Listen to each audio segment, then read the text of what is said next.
If you are a serious silver stacker, well, you have been fairly pleased with silver's return for this year in 2024.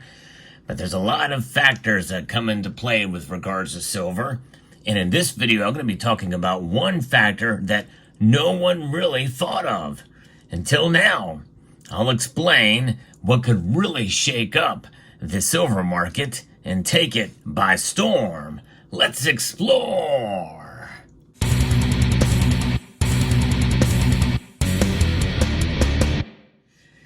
Silver's price has been moving in a volatile way. That's nothing new, and we've seen it kind of settle in here now, right around the $30 mark. In fact, as I record this video, it is above $30, but who knows, by the time you see it, we may see it get pushed right back down again.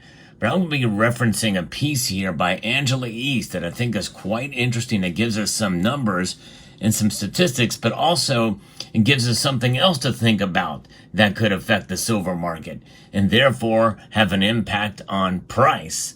So we'll get right into exactly what this is about. If you enjoy content like this, where I give you the latest news and analysis, both on what others say about silver, as well as my viewpoints, I hope you will consider subscribing to the channel and pressing that like button if you enjoy the content and find value in it. So continuing inflation may be crippling consumers, but it is doing wonders for giving silver back its luster, with silver now gaining about 30% in the past 6 months. That's pretty good. That's a general return there. That does outpace inflation by most measures. Now, not all measures, because there are a lot of different things out there that you're paying a lot more than 30% for. We saw just in the last month or so that silver has hit its highest point in 12 years. In late May, climbing to a 2024 high of $32.42 an ounce. Oh, that was an exciting time for sure to see it hit there, and we almost got to $31 here recently. Maria Smirnova, Senior Portfolio Manager and Chief Investment Officer for Sprott Asset Management, says silver has been playing catch-up to gold's rally. But so far it's been frustrating because that gold to silver ratio has been very high. In fact, as I record this video now, it is still over 75. It's about 77 right now. That's what we're looking at. So it still has a long ways to catch up to gold, because gold is getting close to chasing its all-time high yet again. It's been running higher for longer, gold has, in terms of percentage gains. And it's only advanced, though, 17.6% in 2024. Its peak was at $2,443.25 back in May. Smirnova says both metals have been buoyed by the prospect of easing monetary policy in the United States, rising geopolitical turmoil in the Middle East and Europe, and central bank buying, particularly from China. Silver faced several headwinds in 2023, most notably rising interest rates and slower economic growth in both the United States and China. And that is one of the headwinds that has kind of held silver back, because it's mostly an industrial metal. And so that's why I think we're seeing this widening of the ratio between gold and silver. Two different things driving the markets there. While the physical silver market was robust in 2023, Western investment demand was tepid, and it's even more tepid this year, with silver bullion ETFs, which are exchange-traded funds, shedding approximately 50 million ounces during the year and representing more than 6% of holdings. Looking ahead, we expect silver prices to continue to improve, driven by low interest rates, more robust physical, ETF purchases, and increased industrial demand. Yeah, I think that is likely going to happen, especially if the lower rates, even one time this year. I think we're going to see silver really kind of break out a bit here. And just to how much, I'm not sure what's baked in. Most people think that we're going to see interest rates be cut by at least a quarter point. The Silver Institute sees silver demand rising 2% this year because of its dual role as a key element in the clean energy transition. An anticipated 20% increase in the solar photovoltaic market is forecast to drive industrial fabrication to yet another all-time high in 2024, with a further 9% gain anticipated. You've heard me talk about that on this channel quite a lot. Photovoltaic demand is going through the roof, and China is driving that. And they're using a lot of it in their country, as well as exporting those panels around the world. Germany is the second largest producer of solar panels, but China is by far the most, is driving that area the most. Silver's high conductivity, thermal efficiency, and optical reflectivity make it an ideal product to use in solar panels, which converts sunlight into electrons for energy. Silver's role is to either channel these electrons into storage or out for immediate consumption. And then we're not even talking about even some of the battery usage. And we see the global solar industry climbing to 32% this year. The Silver Institute's estimates suggest demand from this sector could rise as much as 170% by 2030. That's dramatic, that's for sure. And likely there will be other improvements, and I've talked about that on this channel, that some of the improvements in the photovoltaic sector actually require more silver per solar panel. That increases efficiency and makes them better.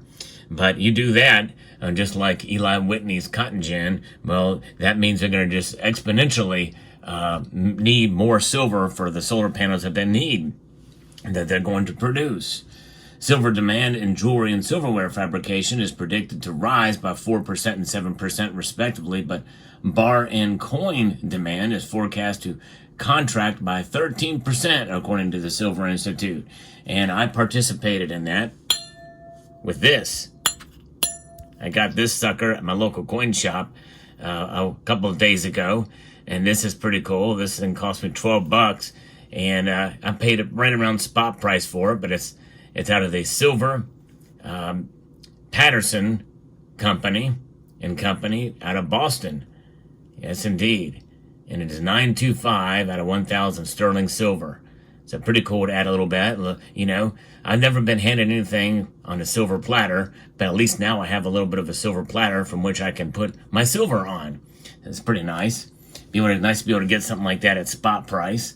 But yeah, and so later this year, though, however, this is something that could change some of these numbers. And this is where the silver market could be taken by storm, because a delayed monsoon season in India could impact silver demand, according to German technology group Herreras. This is because rainfall is critical to agriculture, and delayed rainfall may negatively impact rural incomes. Herreras says rural communities are an important buyer of precious metals, and that includes silver. According to figures from the Silver Institute, last year India accounted for 3,771 tons of silver demand in jewelry and silverware, or 46.9% of global demand in these two sectors.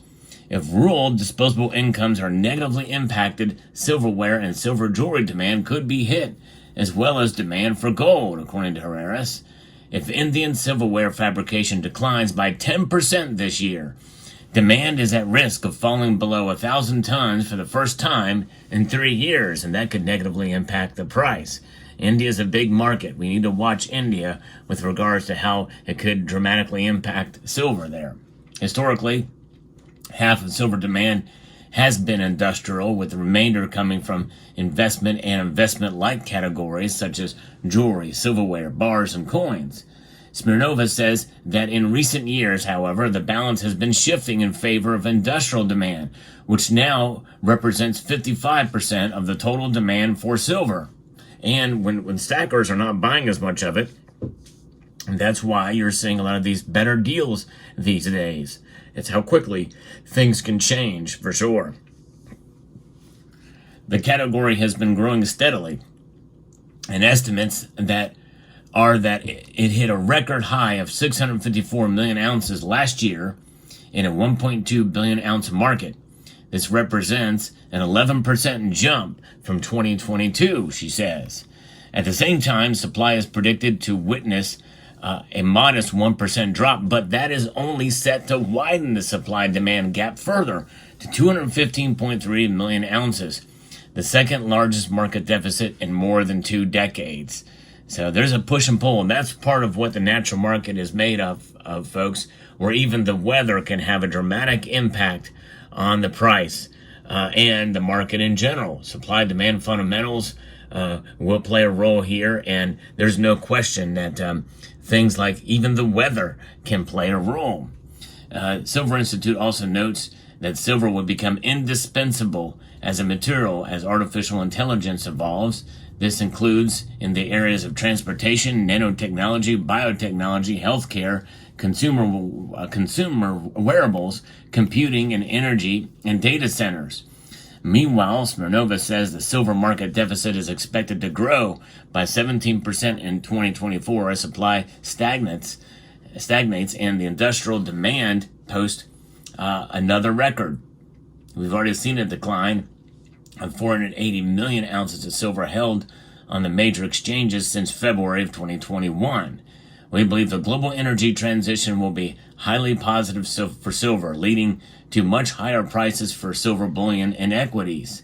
Mike Jones, a managing director of Impact Minerals, which has 2 Australian silver projects in its portfolio, tells mining.com.au the silver price has increased 6-fold since 2000, but is much more volatile than gold, having peaked at around $49 an ounce in 2011. It's a buy and hold investment together with gold, and that really is true. You're really not going to win with silver until you buy it and hold it. And what does winning with silver mean? That means that it preserves your wealth.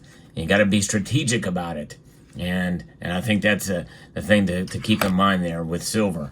Strategically buying it and taking advantage of the lower demand for coins and rounds and bars that we're seeing now. When you can find some good deals, well, and if the price dips, well, then you're in a good position. That's for sure. And I don't think any of this really changes anything a whole lot, other than it could shake up the market if the monsoons are delayed. And there's a lot of people in India. They are a very densely populated country. There's a lot of people there, and I think they're the second largest population in the world by country.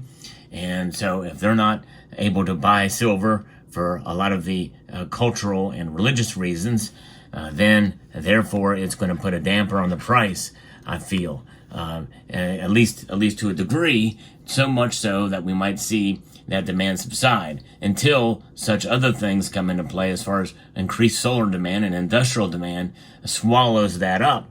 But that may be a while. So we could see another period of time, and maybe through this summer, where we see the price subside a bit because of that. We'll see how it plays out. A shake-up for sure it would be. Let me know what your thoughts are in the comment section down below. Hope you found this video informative, insightful, and educational. Would like to extend a multitude of gratitude to each and every one of you for taking the time to watch this video, and to encourage you to please rate, share, comment, and subscribe.